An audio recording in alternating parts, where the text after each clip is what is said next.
Welcome back on Mode. Today I want to propose you a video about the review about the rules for the new sub-alliances of the Soulblight Gravelords, the Scions of Nulahmia, and the Army of Renown that are related about the Undead. If you're interested about the background, I invite you to see in the description because there is the link about the unboxing and review about the background of such book. So we can begin to see, and really quite interesting. And here we can see this, that it's the background about the things that are inside. So this, it's about the specific army related about the Legion of Blood, but the Scions of Nulahmia, so the way to play with only the vampire and the Ferbats and the wolves.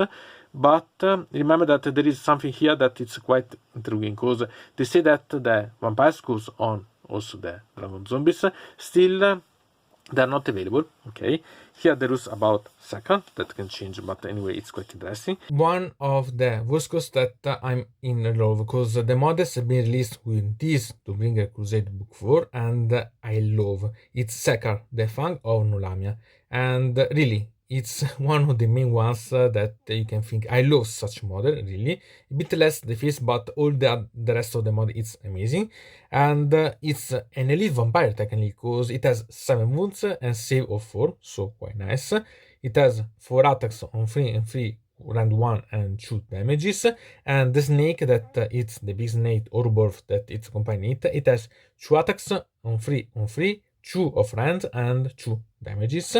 It is a wizard that can attempt to cast 2 spells in your hero phase and attempt to unbind 2 spells in the enemy hero phase. The companion is the Orborf that we have seen with the attacks of the fangs. And here we have to pay attention about such rule that is the main one. It's the Time Swallower move. So once per battle at the start of the combat phase, you can say that the Orborf will use the Time Swallower move. If you do so, roll 2d6.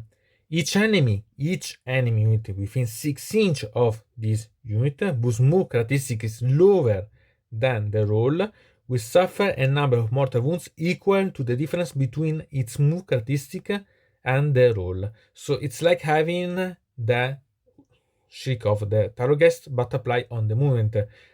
And remember that it's only once per battle that you can use. Moreover, you have also to remember that if you use this ability, you can't anymore use the other ability that it has, that it's one of the main one for the rest of the battle. So you have really to pay attention if you want to use. And the other one is Serpentine Agility. So attacks that target this unit only score hit on a modified hit roll of 5 or 6.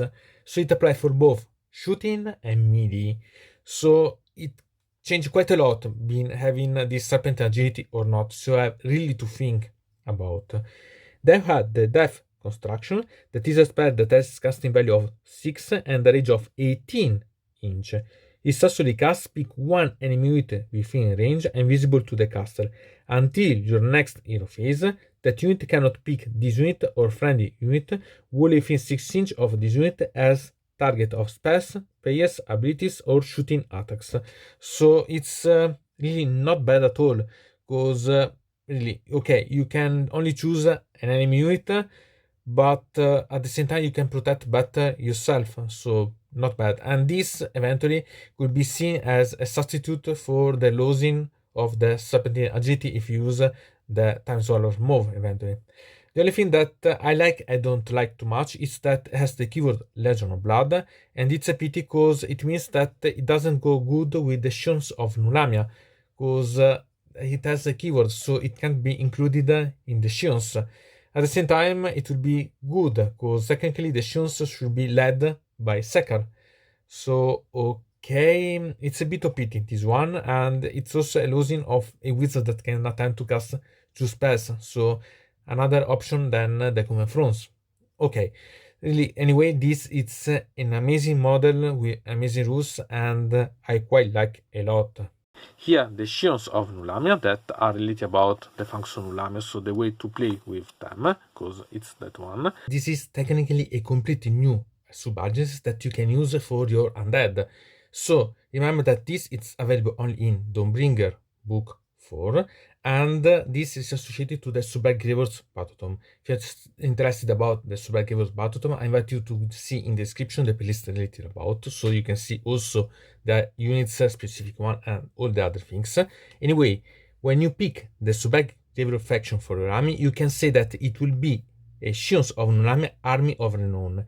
If you do so, you can only include the following units in your army, that are the Dark Wolves, the Fellbats, and vampire heroes with a wound characteristic of 12 or less that does not have a suppression keyword. So here you have to pay attention about such thing, because for example you can't include Neferata, even if Nulahmia technically it should be its own realm, but anyway, because it has the Legion of Blood, you can't use.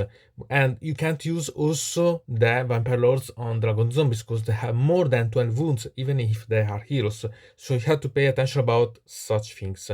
But you can, for example, include the Coven Thrones and all the other units that has with the keyword Vampire.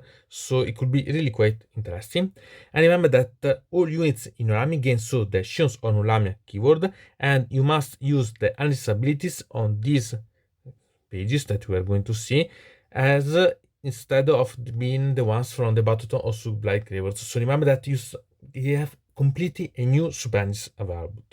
So we can go to see about the battle traits. We had the Queen's Courtiers, so that the Scions of Nulahmia Vampire Lord units gain the battle line battlefield role, and it's really quite good, because it means that you can have many more of units, and it means also that has the option to cover both roles, so the heroes and the battle line, so it's really quite nice. It has also the Nulahmia minions. This it goes to substitute the undead minions for the Soulblight Gravelords, but it's the same effect. So the friendly Scions of Nulahmia units have a ward of 6+, as for all the undead, so it's okay. They have the Nulahmia invocation that goes to substitute the original one, and this it's even in some way better, because in your hero phase you can pick up to 3 friendly Scions of Nulahmia summable unit wholly within 12 inch of a friendly Scions of Nulahmia hero, and you can either heal up to 3 wounds allocated to that unit, or you can return a number of slain models in that to it that has a combined wound characteristic of 3 or less, because it applies to the summable unit. You have to pay attention, because or you heal or you summon again other models back. So if it has wound, you can only heal, but you have also to remember that you add 1 to the number of slain models that are returned to that unit if it is wholly within 6 inch of a friendly Scions of Nulahmia hero.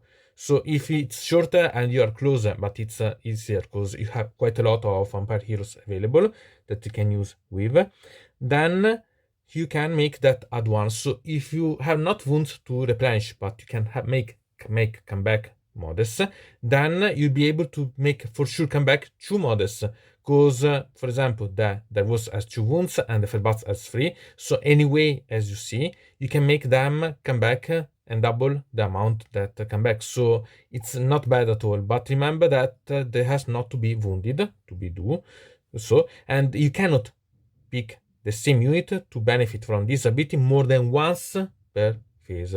So you can't make that you can replenish the same unit that has been damaged, and so you have to pay attention which units will be the target of such one. So pay attention about this. And then we had the Brave Call, that it's important because it's go to synergy what we see before, because it makes that all the wizards know the following spell, and this is a spell that has a casting value of 6 and a range of 18 inch, is successfully cast, pick 1 friendly Scions of Nulahmia summable, only summable, remember, with wholly within range and visible to the caster. You can add the 3 models, remember models, to that unit. This can take it beyond the starting size. So this is really quite important, and we see also because there are other rules related about using such spell, but this is really quite important because it means that you can replenish and even accelerate the growing. So it's not bad because it's one of the few ways that you can gain, I can say, even better control of the object, for example, because you can bypass the number of models that control and even bypass the opponent. So it's really quite intriguing one. Then we have the Bacchanal of Blood, that it's the same thing that we have seen about the Legion of Blood, because it's the same. So, friendly Scions of Nulahmia vampire heroes are bloodthirsty, where there are within 3 inches of any enemy units. Add 1 to the attack characteristic of melee weapons used by that unit that is bloodthirsty. Instead, we have also the other option that it's interesting because friendly Scions of Nulahmia vampire heroes are empowered while there are more than 3 inches from all enemy units. Add 1 to the casting, dispelling, and unbinding rolls for a unit that is empowered. And because you can have, as we've seen, the vampire heroes as battle lines, it means that you have a lot of options to apply these. And then go to see the main battle traits available, that it's demise by design. Here, at the start of your hero phase, you can say that one of your Scions of Nulahmia units, remember units, it doesn't say that they have to be heroes, so pay attention about this, is attempting one of the plots in the demise by design table by the start of your next hero phase. So it means that you start with the first turn to declare which one, but you start to apply from the second one, so pay attention about this. You must tell your opponent which plot that unit is attempting. The same unit can attempt the same plot more than once per battle. Technically, in a way, you should be able to apply one in the first, one in the second, and make them being applicable at the same time eventually, because it doesn't seem to say otherwise. And remember, the same unit cannot attempt the same plot more than once per battle. And you could say that, okay, but why? It's a problem. Because if the unit completes the plot, it gains the corresponding plot abilities for the rest of the battle. But remember that if the unit has already gained a plot ability, you must choose which one it keeps. You cannot have more than one plot ability. So you have really to choose which one to have. So once that you have done one and you try a second one, you have to choose which one you are going to use. So remember, think about eventually choose another unit if you want to have another bonuses other than it's really necessary to gain, because you have to complete in some ways. So pay attention about this. And we go to see so the designs plot that we have. So we have 4 available. We have Atomic Realignment. So pick one friendly wizard. It must successfully cast 2 spells this hero phase that are not unbounded. And here you have limited options about this, because you have only the Common Throne with the Sky Pool that it's able to cast 2 spells in the same hero phase. The others cast only 1. So yeah, you have to for sure, if you want to do this, having the Common Thrones, and it's more that I love, so I'm okay with this. But pay attention about this, because and you have really to think that the opponent knows that it's the Common Throne that has to cast. It will know which one are the spells that it has, and so it for sure try to keep, for example, some saving if you know that you have to complete this design plot. So pay attention about this. And the ability is that if you complete this, you add 1 to the casting rolls for the wizard. That being the Common Thrones are not bad at all. Then you have the recruitment drive. So pick one friendly unit. It must destroy an enemy unit that started the turn with 5 or more models. Here it's not a problem, because you can damage with other units and finish with the unit that you chosen, or anyway have enough attacks to destroy the opponent, because anyway it doesn't have to be for sure in close combat or so on. But even if you are in close combat, remember that eventually you have the Bacchanal of Blood if you want to complete with the heroes, so it's not problematic. And the ability is that add 1 to that characteristic of that friendly unit's melee weapons. So technically it should be in close combat, but remember that you can choose whichever units that you want, so it's an option eventually. Then you have a worthy vintage. So pick one friendly unit. It must destroy an enemy hero or monster. So here you have really to think about how to gain, because you can gain with a lot of different options this thing. But you have also to think if it's worth or not, because eventually you have to damage with other units and so on, and finish with the unit that you choose. And the ability to gain is add 1 to the save rolls for attack that target that friendly unit. And I think that it's not bad at all. And then we have the Queen's Prize. So pick one friendly unit, it must be contesting an objective you control that was controlled by your opponent at the start of your turn. So really, it's a bit complicated to find the right time, but the ability to gain is not bad. So each model in that friendly unit counts as 2 models instead when determining control of objectives.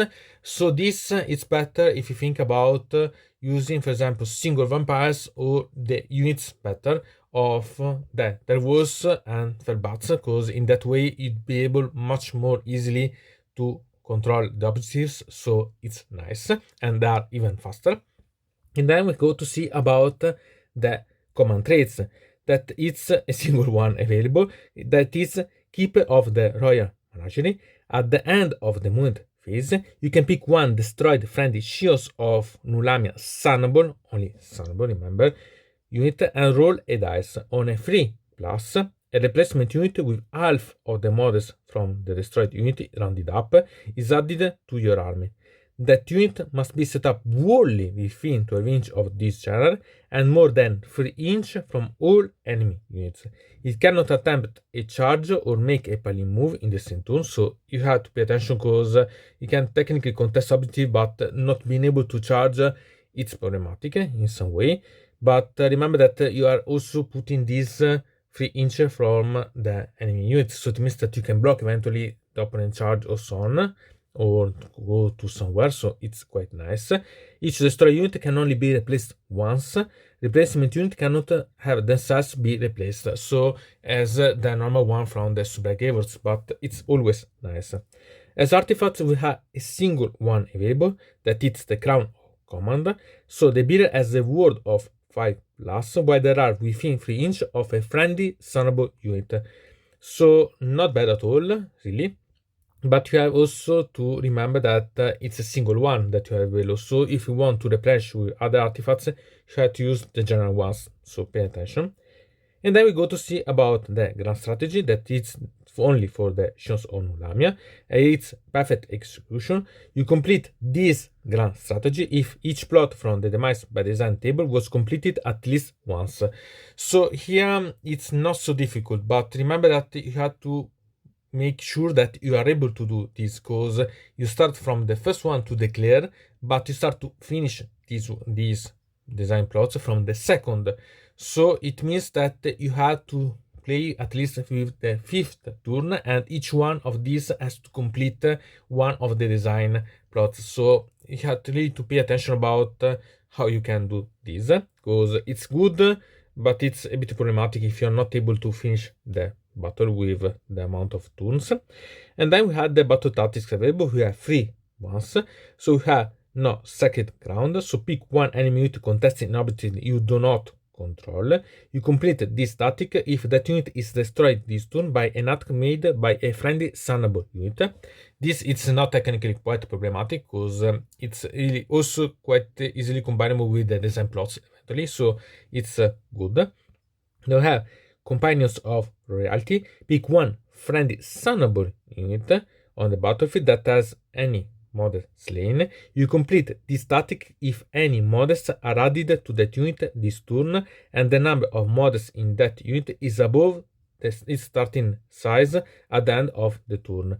And here you have to pay attention about how you can complete this one, because okay, you can take that, for example, you can make the Nulahmia invocation to heal back, and then anyway you have to use the spell to make it move over the number available. And so you have really to pay attention about how you can do, because you have only a spell used to do such. And then you have Exquisite Plot. You complete this tactic if you complete a plot from the Demise by Design battle trait with a hero this turn.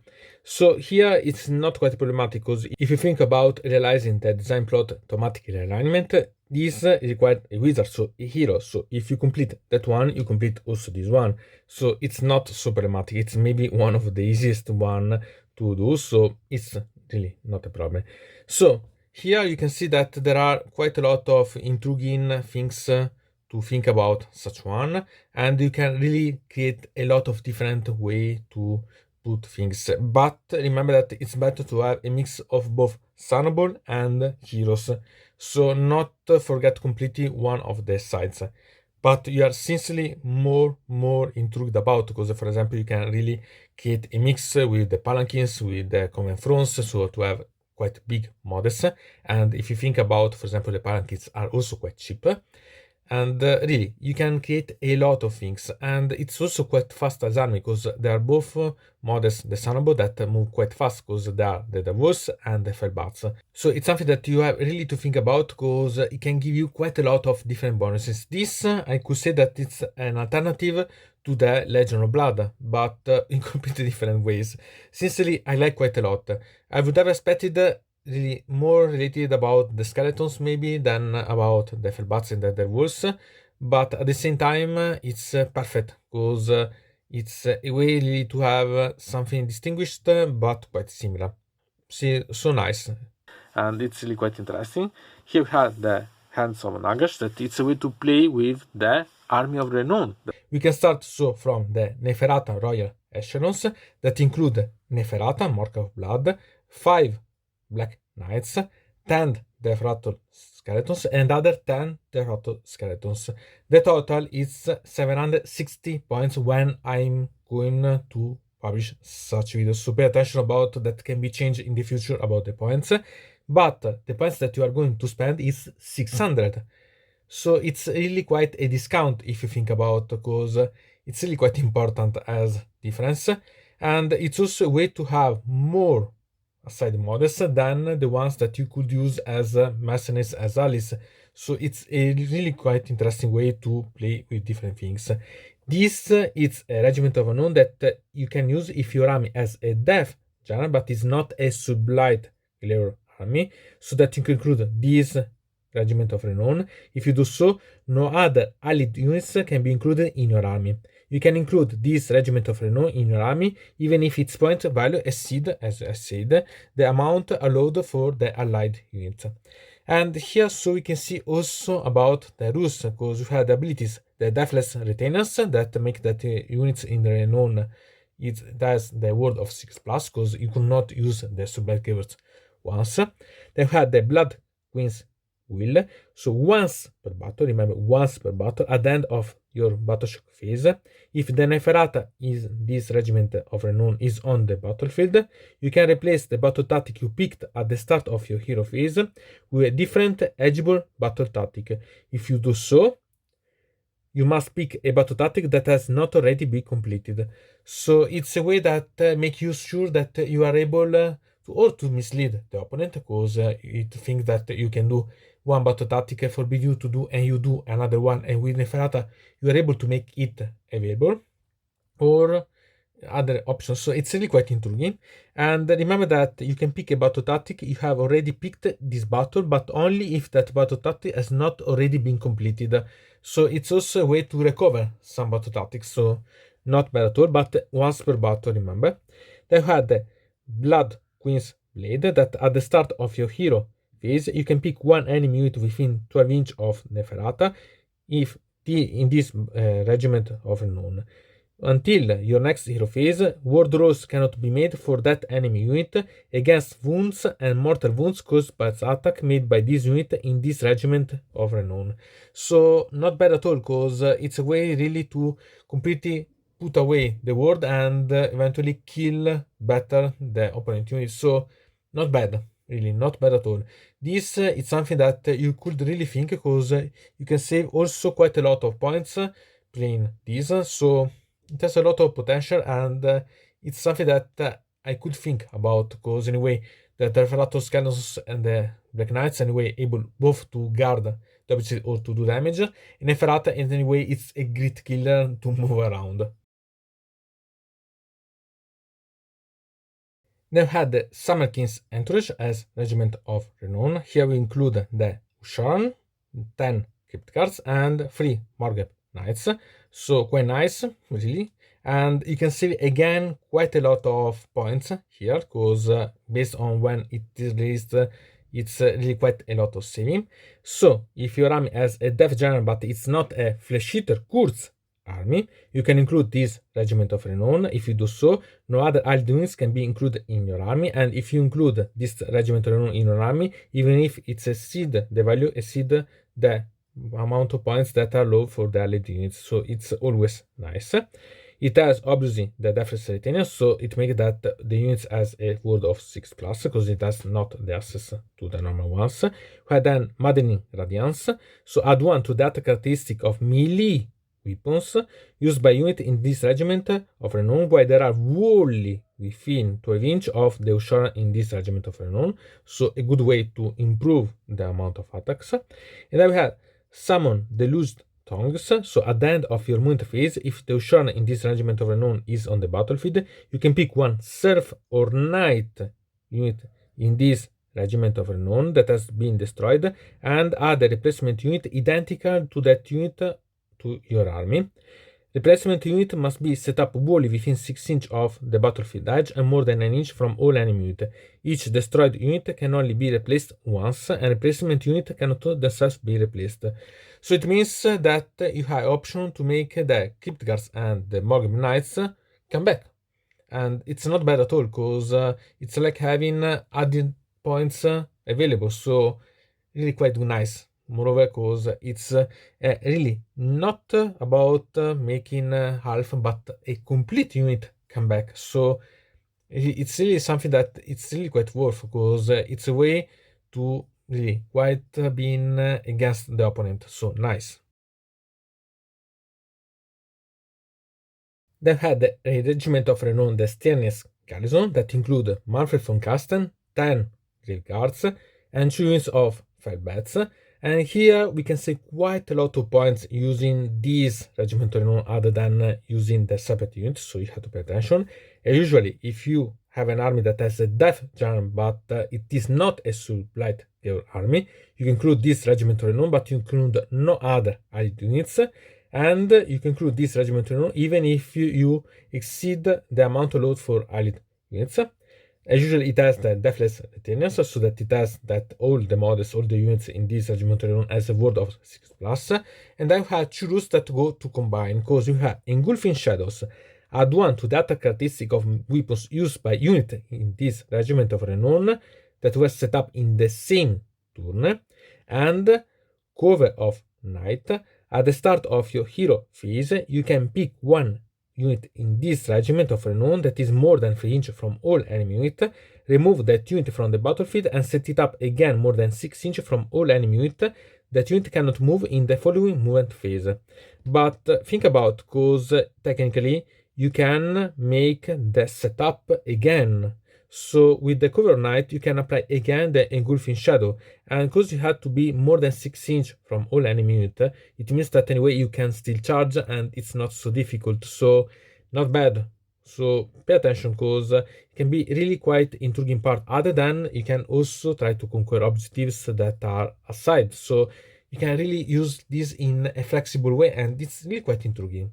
Then had the Regiment of Renown, the Lich's Hand. This it's the Arcan the Black, Mortarch of Sacrament, and 2 units of Morghast, one of Archai and one of Harbinger. Here you can save quite a bit of points, even if it's not so great as a combination. Anyway, remember that if your army has a Death Charm, but it's not a Nosserbo Reaper army, even if Arcan technically now it's missing. Anyway, you can include this Regiment of Renown. If you do so, no other allied units can be included in your army, and you can include this Regiment of Renown even if it exceeds the amount allowed for allied units. And usually it has the Deathless Retention, so that all the models has the word of 6+, and as one thing that is from the Myriad Legion, so that it's an holy sacrament. So you can roll a dice each time a friend unit in this Regiment of Renown is affected by a spell cast by an enemy unit, or the abilities of another spell summoned by an enemy, and on a 2+ in your effect of that spell, or the effect of that and the spell's ability on that unit. So not bad, because it's a way to save yourself from the spells. Okay, and here it's only if you're interested about having such Morghast available, it's a way to use them, and I think it's not bad. really, because it lets you save a bit of points even being able to include. And if you think about the ability to cast that it has Arcan, it's a way that for the ones that are not also Reapers, it would be Exit, so it's an option that it could be really quite intriguing. And then we have another regiment of renown related about the Reapers, that it's the Scions of Necropolis. This it includes Catacross, Mortal of the Necropolis, and 2 units of Immortal Guards. And you can save quite a lot of points using such ones, so not bad at all.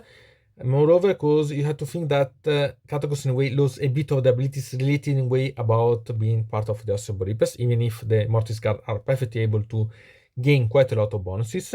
Anyway, if your army has a death general, but it's not an Ossebo Reaper, you can include this regiment of renown, but you can't have other allies. You can remember that you can include this regiment of renown even if you exceed the points allowed for the allied units. It has definite retainers, so that it has the Ward 6 plus for all the models, and it has Bulwarks of Necropolis. This is quite important because enemy model that has a wound characteristic of 3 or less cannot contest objectives while they are within 6 inches of any models of this regiment of renown, and this is not bad at all because it means that you can have a good control of the objectives. So really quite intriguing because you have the Mortis Guard are really quite heavy as damage dealer and protecting, and so really quite intriguing. It's a good way to protect Catacross at the same time make a sort of control of the field. So nice. And I've had the Regiment of Renown that is written about the Renaissance with the Solomon Chore. Here it includes the Lady Olinder, Mortek of Grief, then the Shite Haridans, and 2 units of Milmund Banshee. Here it's fun because it's the first of the Renown in this book that it costs more as a regiment than the sum of all the units, so you have to pay attention if it's worth. And so if your army has a death general but it's not an attempt army, you can include this regiment or none. If you do so, you can't have other allied regiments or units, and if you include this regiment or none, you can do so even if you exceed the allowed points for allied units. And it has 2 abilities. The first one is the classic one about the Netown, so it's Ethereal. So unit in this regiment of renown has a ward of 6 plus. In addition, units in this regiment of renown can retreat and still charge in the same turn. Ignore modifier, positive and negative to save rules for attacks that target units in this regiment of renown. And this next one is the rule that you have to decide if it's worth the exceeding point for such regiment of renown, that it's Harvester of Sorrow. So, in the Battleshock phase, enemy units cannot issue or receive commands while they are within 3 inches of any units in this regiment of renown. In addition, if you make a modified charge roll of 8 plus for a unit in this regiment of renown, the strike first effect applies to that unit until the end of the turn. So here you have to decide, because anyway it's not bad, because being forbidding the issue or receive commands is also a way to forbid, for example, the saving for the Battleshock test for the losses. So it's really quite intriguing, or other things. So it has a lot of potential. But if it's worth or not, it's up to you, because anyway you'd spend a bit more than you receive.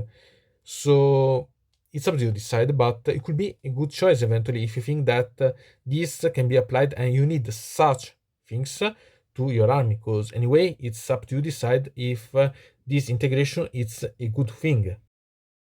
So from that mode it's everything. I invite you to subscribe to the channel, to ring the bell so to receive notification about new video, to comment under here about this video, or if you want to suggest me new videos. So I hope to see you again to the next time.